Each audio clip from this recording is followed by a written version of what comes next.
हाँ, मैं जा रहा था पंजाब में, तो वहाँ पे मुझे रोका क्योंकि ये लाइट्स वगैरह लगी हैं।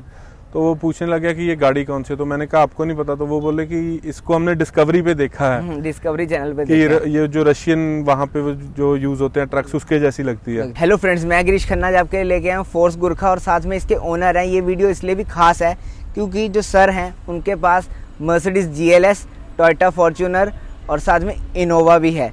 और साथ में सर ने हाई क्रॉस भी बुक करा रखी है। आने वाले टाइम में सर हाई क्रॉस भी लेके आएंगे, तो वीडियो के साथ आप एंड तक ज़रूर बने रहें। तो वेलकम मिस्टर करण जी। सबसे पहले आप ये बताइए कि गाड़ी आपने परचेज़ कब करी? ये मैंने दिसंबर 2022 में परचेज किया। अगर आपने ये गाड़ी लेने से पहले एक बार भी माइंड में नहीं था कि थार की तरफ जाएं, क्योंकि इसका मेन राइवल इस सेगमेंट में थार है, पर मैं देख रहा हूँ सर ने जैसी मॉडिफिकेशंस करवाई हैं उसके आगे थार भी कुछ नहीं है। आप खुद देख सकते हैं इसकी जो रोड प्रेजेंस है काफ़ी अच्छी लग रही है। तो थार की तरफ क्यों नहीं गए? एक्चुअली थार की मैंने टेस्ट ड्राइव ली थी, तो उसमें मुझे 3-4 जो उसमें जो ड्रॉबैक्स लगे, उसकी वजह से मैंने थार का जो प्लान था लेने का वो ड्रॉप किया। क्या ड्रॉबैक्स थे? एक तो उसमें मेरी जैसे height, I am 6 feet 4 inches, तो उसमें जो फ्रंट सीट है that is little bit tight.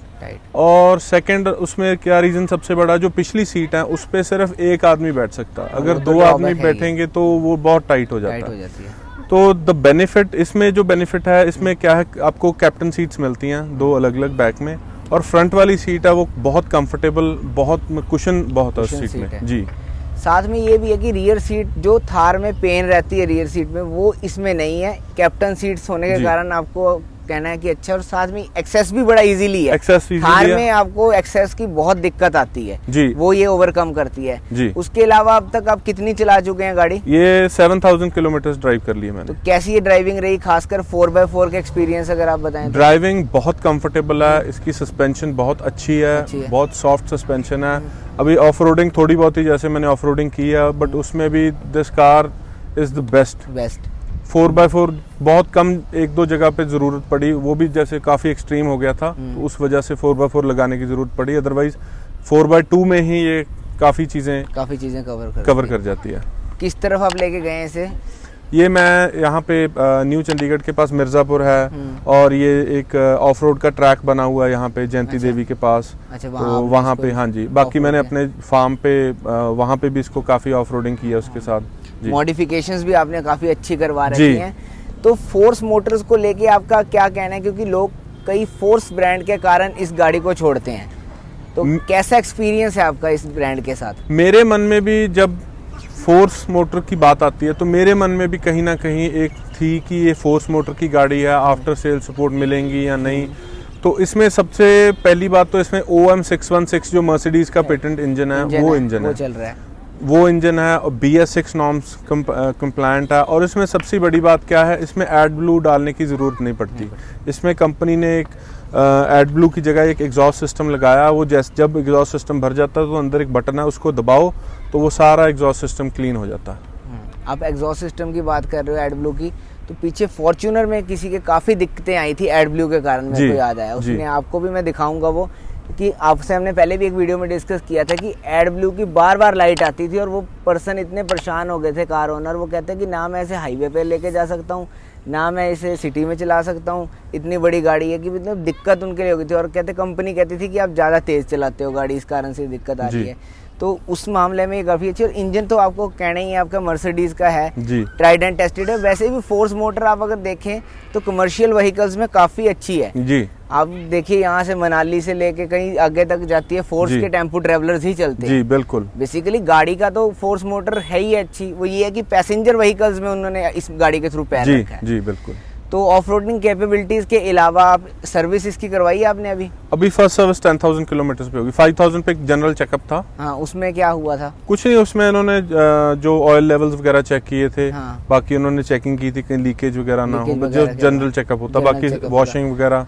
बाकी थार आपके पास जैसे आपके फ्रेंड्स के पास रही है, तो उसके मुकाबले ये आपको अंडर पावर फील हुई है?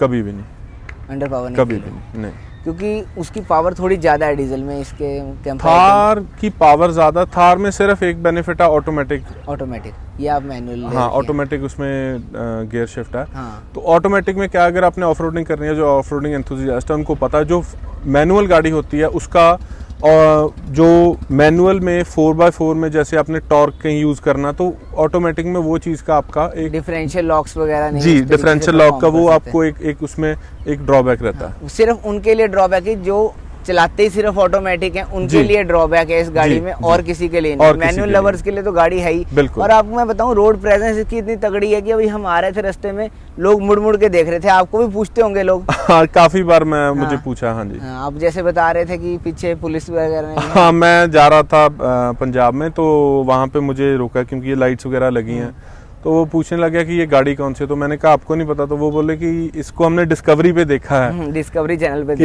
ये जो रशियन वहाँ पे जो यूज होते हैं ट्रक्स उसके जैसी लगती है। फिर मैंने उनको ऐसी करा रखी है। जी जी।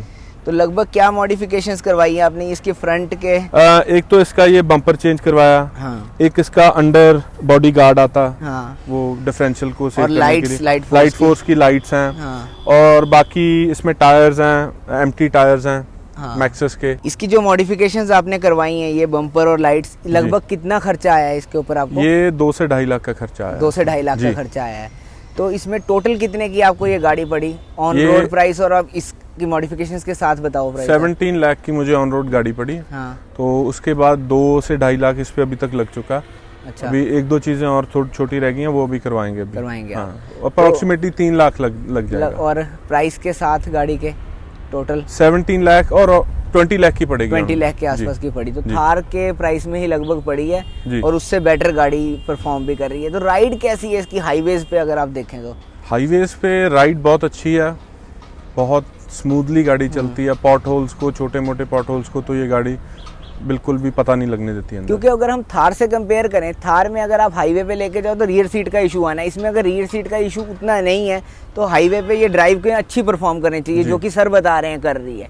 थार इसीलिए सिटी कार रह जाती है कि अगर आप हाईवे पे लेके जाओ तो उसमें रियर सीट का इशू आता है। इसको आप ड्राइवेबिलिटी में भी अच्छी है, और पिकअप में जैसे डीजल ट्रॉनिक का यूज किया आपने, उससे क्या फर्क पड़ रहा है? उससे काफी फर्क पड़ा है। डीजल ट्रॉनिक में 4 ऑप्शन आते हैं, इकोनॉमी, एक स्टॉक, पावर 1, पावर 2।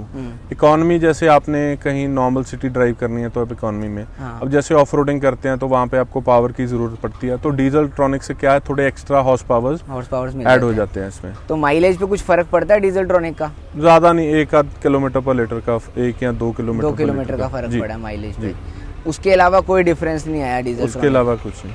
तो रियर सीट में आपने खुद बैठ के देखा कभी इसको? नहीं, मैं ज्यादा चलाता ही हूँ। अच्छा, आप ज्यादा चलाते ही हो। तो चलो देखते हैं इसके रियर सीट के बारे में, मैं आपको बैठ के दिखाता हूँ कि क्या डिफरेंस। और एसी कैसा है इसका? लगभग एसी बहुत अच्छा एसी है। एसी में इसके 2 ऑप्शंस हैं। हाँ। एसी लो और एसी हाई। अगर जैसे क्लाइमेट अभी थोड़ा मौसम ठंडा है तो लो एसी चलाते हैं, अब जैसे गर्मी ज़्यादा हो जाएगी तो हाई पे चलेगा।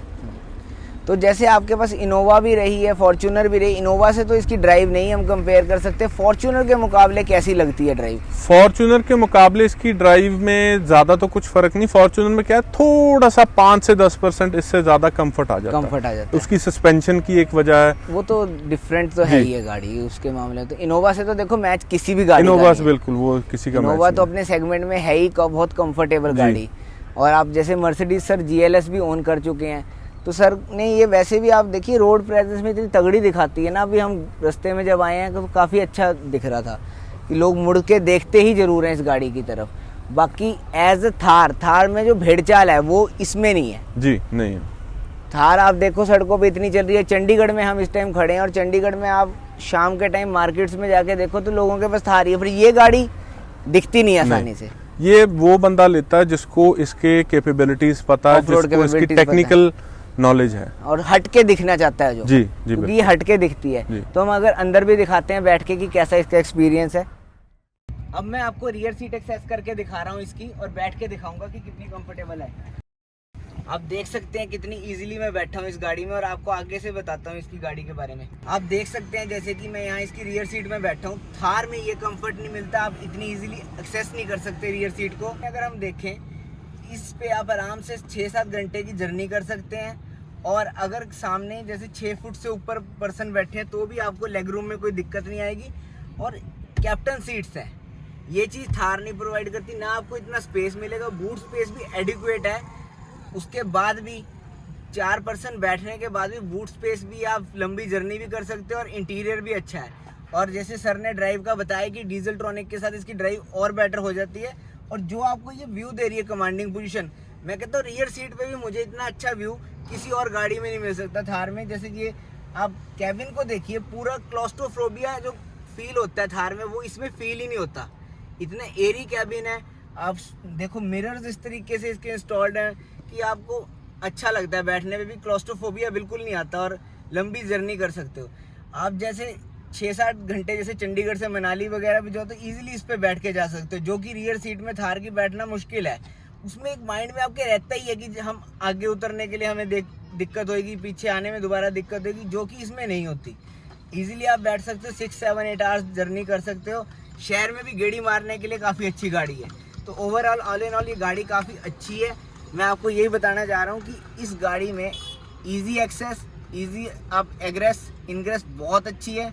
और साथ ही ड्राइव के मामले में सर ने बताया ही है, फोर्स गुरखा आप कंसीडर कर सकते हो थार की जगह, अगर आप इसे प्राइमरी कार भी यूज़ कर सकते हो किसी और की जगह, क्योंकि इसकी रियर सीट ईजी है। अगर आप 4 पर्सन्स की गाड़ी चाहते हो तो प्राइमरी कार कर सकते हो इसको कंसीडर। वैसे एज अ ऑफ रोडर भी ये काफ़ी अच्छी गाड़ी है, और अभी जब तक थार 5 डोर नहीं आती तब तक ये अच्छा कंपैरिजन है इस गाड़ी का थार के साथ। फिर मिलेंगे ऐसी और वीडियोज़ में, आज के लिए इतना ही, धन्यवाद।